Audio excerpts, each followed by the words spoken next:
এখন বাজে 2:50। কি পরিমাণে বাতাস দেখেন। গাছগুলোর দিকে তাকালে বুঝবেন এটা হচ্ছে আমার কপিলের বাড়ি। হুম, কি পরিমাণ ধুলা আর আকাশের অবস্থা দেখেন, বাহিরের অবস্থা দেখেন। ও মাই গড, তো বাহিরের অবস্থা একটু দেখেন। ও, প্রচুর পরিমাণে ধুল দেখেন। ভিডিওতে হয়তো তেমন একটা বোঝা যাচ্ছে না। এখানে সব থেকে বড় সমস্যা বাতাস হলে বালি উড়ে, সরাসরি বালি। উম, উম।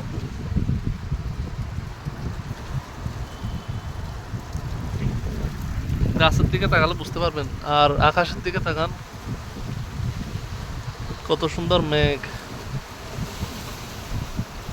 এক কথায় অসাধারণ লাগতেছে। বৃষ্টি আসলে তো আরো খুশি লাগবে। সৌদি আরবের মাটিতে আমার জন্যই প্রথম বৃষ্টি দেখা হবে। দেখুন একবার অবস্থা, রুমে চলে যেতে হবে, অবস্থা খুবই খারাপ। এই দেখেন, গাছের দিকে তাকালে বুঝবেন কি পরিমাণে বাতাস, আর আকাশটাও অনেক সুন্দর। ওয়াও।